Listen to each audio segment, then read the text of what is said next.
Now, I want to thank you all for the support before this video begins.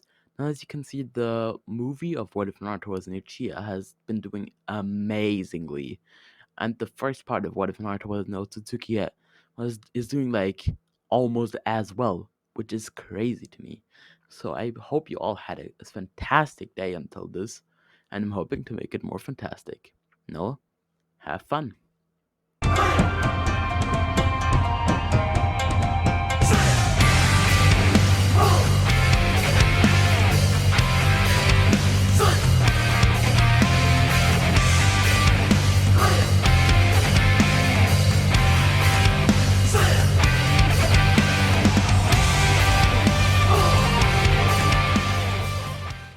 Hello everyone, this is Rose Gold, and today we're getting into part 2 of What If Naruto Was an Otsutsuki.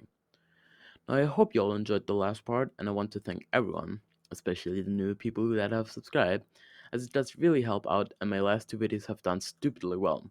Look at the first part.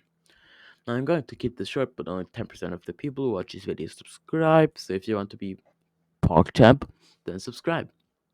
But now, let us get straight into part 2.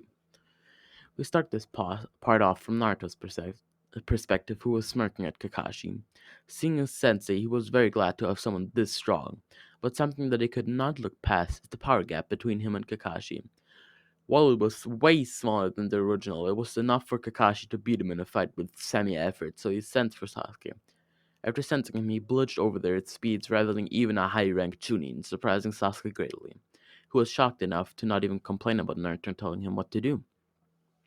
As Naruto knew Sakura would never even speak to him because she hated him even more than the original, Naruto made a shadow clone that transformed into Sasuke and told Sakura the plan. Sakura, of course, agreed, thinking this was the actual Sasuke until he poofed, but she just thought that Sasuke was even cooler than she thought. Getting the knowledge of the clone, Naruto gave Sasuke a thumbs up and jumped into the field, surprising Kakashi. When Naruto jumped out, he was fast enough to make Kakashi almost flinch, but he was still pretty sure that he could win. So as Naruto jumped at him, he blocked his attack, but he very much felt that attack. Well, he still blocked the attack, and he was a Jonin, so he didn't really feel it, but it almost frightened him. How was this child, who was the last in his class, at this level of power, and he's just 12 years old? When the hit got blocked, Naruto crossed his fingers into a plus shape, and as suddenly 300 clones surrounded Kakashi, who was stumped. A kid, 12 years old, who definitely looked a bit weird, but this power was he even human? Well, we of course know that he really isn't, but Kakashi had no idea, and as the fight began, he pulled up his headband, revealing the Sharingan. Sasuke, of course, was confused at the sight of the Sharingan. It is an Uchiha dojutsu, so how does their teacher have it? This kind of angered him, but it could be easily brushed off.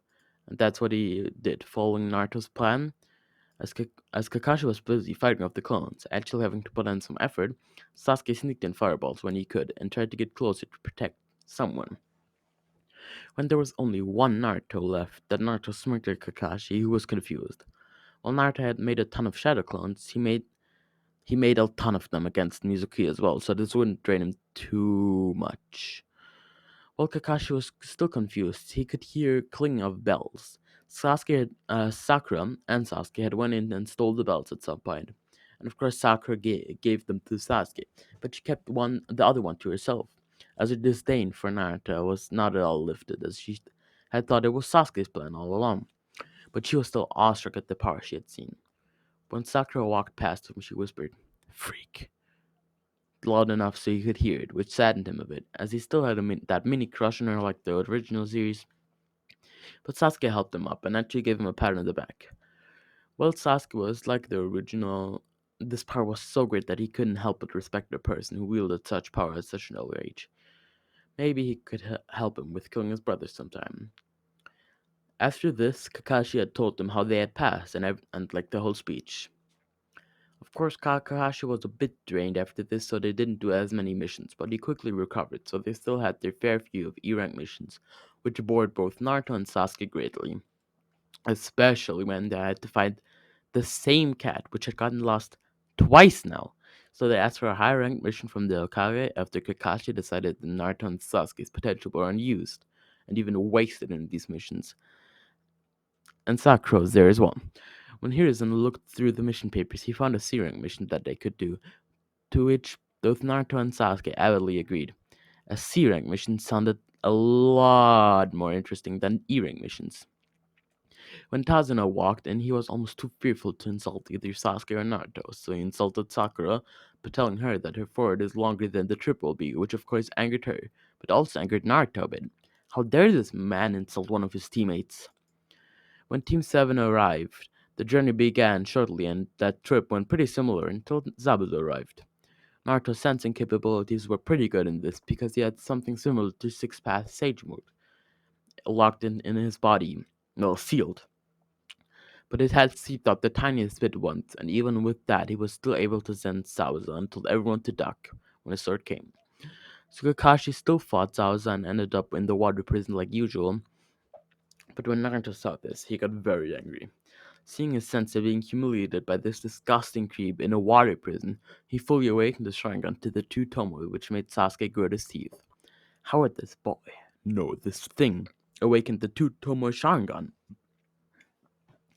Naruto did not give a flying freak, so he flung himself towards Zabuza and started to fight. At the start, Zabuza laughed at the child attacking him, but when Naruto started to go all out, he was actually getting attacked very well. The Sharingan was truly amazing, so Naruto made 500 clones and started to beat up Zabuza all right bad, until the other pulled out his jutsu and destroyed them all with a few water dragons, knocking Naruto to the shore, where he was caught before hitting the ground by Kakashi, who had gotten out of the water prison, and Kakashi looked pissed. Now I'm going to end this part off right here. I hope you all enjoyed it. Be sure to like and subscribe if you did, and maybe tell me in the comments whether or not you liked it. This was Rose Gold, and I am out.